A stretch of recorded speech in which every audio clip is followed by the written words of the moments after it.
એ સોરઠ ધરારડિયા મણી નહીં ઘટજનો ગિરનાર હવે જડા હેંજણ કરે નેના નવલા નરને નાર.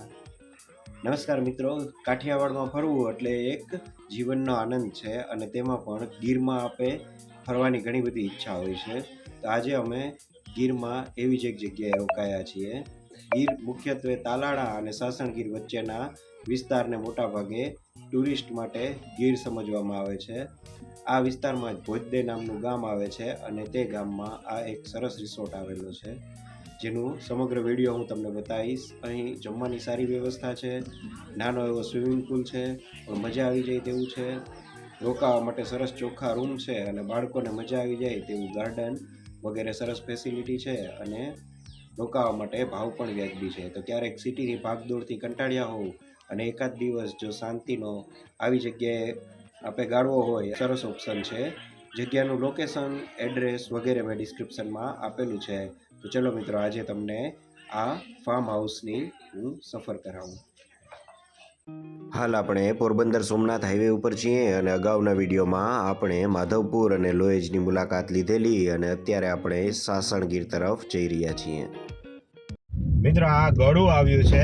અહીંથી આપણે સોમનાથ જવું હોય તો સોમનાથ પણ સીધો હાઈવે ટુ હાઈવે જઈ શકાય અને આપણે તાલાળા કે સાસણગીર જવું હોય તો તેના માટે આ રસ્તો છે. જે મુજબ પૂછ્યું તે મુજબ કમ્પ્લીટ રસ્તો છે. સાસણગીર 47 અને તાલાળા લગભગ 34 કિલોમીટર છે. આજે આપણે ભોજદેમાં રોકાવાના છીએ, તો આપણે તે બાજુ જઈ રહ્યા છીએ. ગળુથી તમારે નક્કી કરવાનું આવશે કે સોમનાથ જવું કે સાસણ બાજુ જવું. તાલાળા આવી ગયું છે. તાલાળાથી સાસણ લગભગ 30 કિલોમીટર જેવું થાય, પણ આપણે ભોજદેમાં આજે રોકાવાનું છે. જે ફાર્મ લગભગ 14 કિલોમીટર દૂર છે. આ તાલાળા ગીર છે. અત્યારે આપણે તાલાળા સાસણગીર હાઈવે ઉપર છીએ. અહીં આપ આવશો એટલે આપણને બંને બાજુ ઢગલા બંધ રિસોર્ટ જોવા મળશે. અહીં પર પર્સન સિઝનમાં લગભગ 1500 રૂપિયા અને ઓફ સિઝન હોય તો એ મુજબ ભાડું હોય છે. આપ જોઈ શકો, અલગ અલગ રિસોર્ટ હશે જેમાં સવારનો નાસ્તો, બપોરનું જમવાનું, રાતનું જમવાનું આવી જતું હોય છે. તો અને આપણે અત્યારે જઈ રહ્યા છીએ તે હિરણ નદીના કાંઠે કાંઠે જઈ રહ્યા છીએ. તો આવા ઘણા રિસોર્ટ આપણને આ રોડ ઉપર મળી જશે.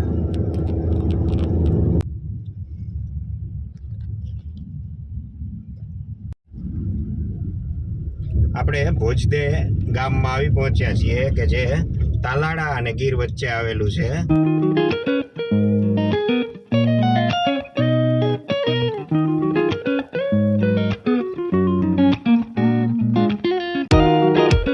ગીર વનરાજ ફાર્મ હાઉસ. ભીમસિંહભાઈ ઓનર છે.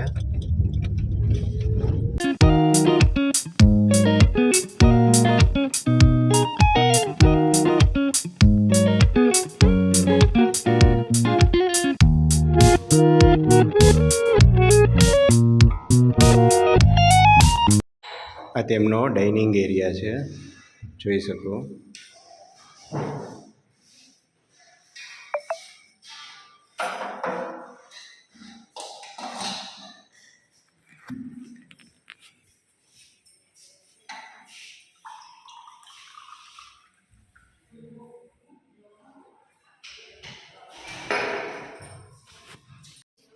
અહીં આ પ્રકારે લંચની સગવડ હોય છે, જેમાં આપ જોઈ શકો એક કઠોળમાં મગનું શાક છે, એક મિક્સ વેજીટેબલ છે, આ કાઠિયાવાડી દાળ છે, ભાત આપ્યા છે. અહીં દેશી ગોળ, જીરું, અલગ અલગ અથાણાં અને ઘી આપવામાં આવ્યું છે.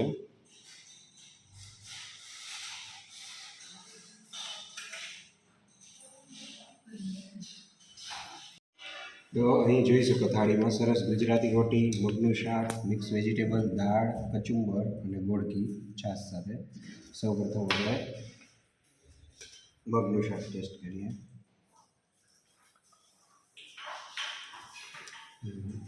મજા આવી.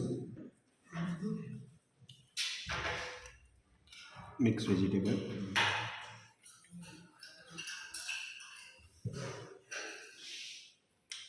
મસ્ત મજા આવી. કચું મારા મસ્ત છે.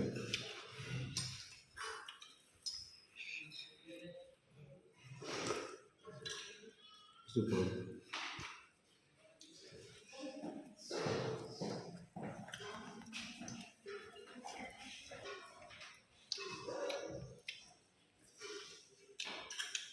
જોઈ શકો રોટી પણ સરસ ફુલકા રોટી છે, દાળ પણ સરસ છે, છાશ. મજા આવી ગઈ. ઓવરઓલ ગીરમાં ખાતા હોઈએ અને મજા આવે ઘર જેવી તેવી સરસ થાળી છે.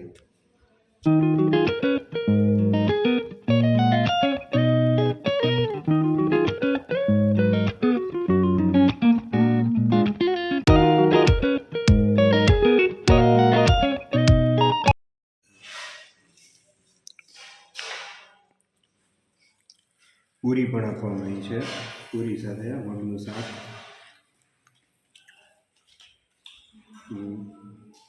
સરસ નાના પાપડ, ખીચિયા જે કહેવાય, અને કેરીનો રસ, તે પણ તેમની ઘરની કેરી. મજા આવી ગઈ. ઘરે ખાતા હોય તેવો જ અનુભવ થાય.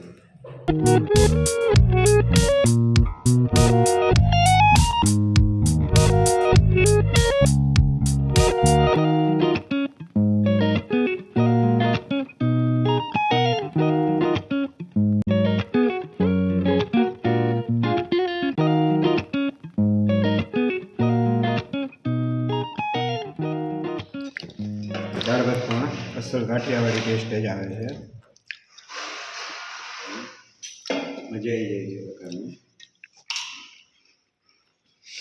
મસ્ત. અહીં માહી રમી રહી છે, તો આ તેમના ફાર્મ હાઉસમાં રમવાની કેટલીક બાળકોને પણ વ્યવસ્થા છે કે જે મજા આવે. અને ચારે બાજુ આંબાના બગીચા છે.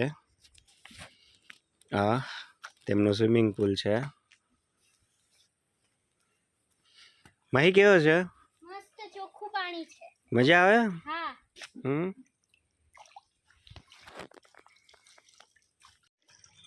આ સ્વિમિંગ પુલ છે, એમાં માહીને મોજ આવી ગઈ.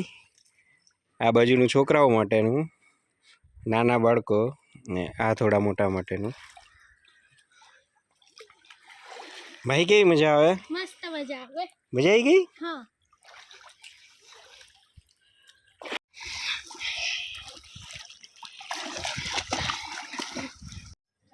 મિત્રો સાંજનો સમય થઈ ગયો છે. સ્વિમિંગ પુલમાં નાહ્યા હતા, બહુ મજા આવી. જો અહીં સરસ બેસી ચા પાણી નાસ્તો પણ કરવાનું છે.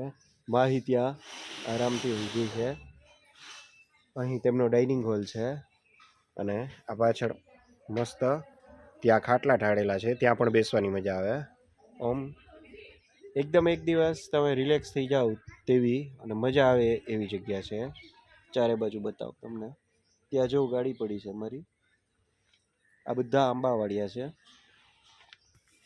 અહીં ઉપર પણ આંબો છે.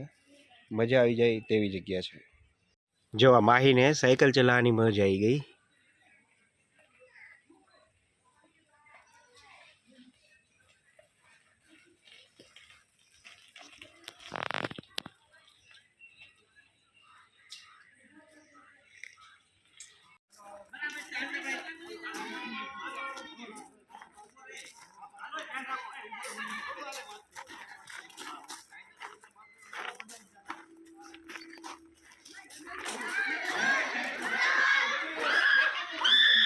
આપણે જે ફાર્મમાં રોકાયા છીએ તે ફાર્મનો આપણને આ 7 નંબરનો રૂમ એલોટ કર્યો છે. તો 7 નંબરનો રૂમ માહી બતાવો. તો માહીને તો બહાર જ મજા આવી ગઈ. માહી તો સૌપ્રથમ બહાર આવો હિંચકો છે અને આવા જ પ્રકારના આ બધા રૂમ છે. દરેક રૂમની આગળ આવા સરસ મજાના હિંચકા છે. બહાર પણ જોઈ શકો લાઇટિંગ. અંદર એન્ટર થશો એટલે રૂમ સ્પેશિયસ રૂમ છે. અહીં આપ જોઈ શકો સરસ મજાનો ડબલ બેડ આપવામાં આવે છે. માહી ગાદલું કેવું છે? મસ્ત મસ્ત ગાદલું છે. લાઇટિંગ, એસી પણ આપવામાં આવ્યું છે. સરસ ફોટોગ્રાફ્સ છે. આ રીતે ફૂલ મિરર અને અહીં સ્ટોરેજ માટે સરસ તિજોરી પણ છે. અહીં મેકઅપ પણ કરી શકાય. ઓમ એક સ્પેશિયસ રૂમ છે. અહીં જેવો આપ પડદો ખોલશો એવું સરસ પાછળ મસ્ત નજારો આવશે ખેતરનો. મજા આવી જાય તેવી જગ્યા છે. અને અહીં ટોયલેટ બાથરૂમ બતાવી દઉં.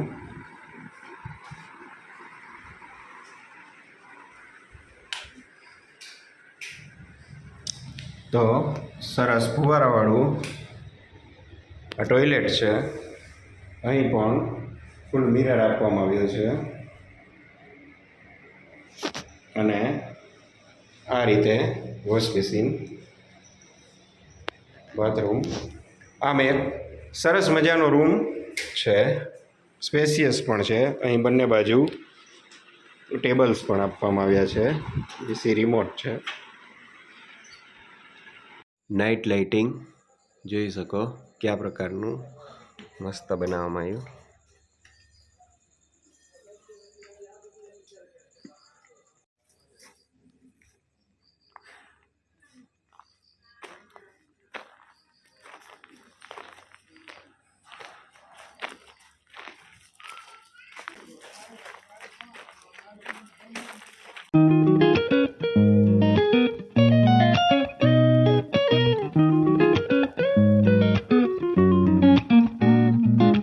રાત્રિનું ભોજન કરવા માટે અમે આવી ગયા છીએ. અહીં બુફે હોય છે. તો આજે રાત્રે પરોઠા, રોટલા, ખીચડી, લસણની ચટણી અને 2 શાક છે, જેમાં એક સેવ ટમેટા અને એક ઓરાનું શાક છે. રોટલા સાથે આ લસણની ચટણી અને ઓરાનું શાક ખૂબ જ મજા આવી જાય તેવું હોય છે. સાથે સાથે કઢીનો ટેસ્ટ પણ ખૂબ જ સરસ છે. અને ઓવરઓલ સાંજે પણ બપોરની જેમ જ જમવાની મજા જ પડી ગઈ. અહીં ભોજન તેમના ફેમિલી મેમ્બર દ્વારા જ બનાવી અને ગેસ્ટને આપવામાં આવતું હોય આપને ઘર જેવો જ અનુભવ થશે.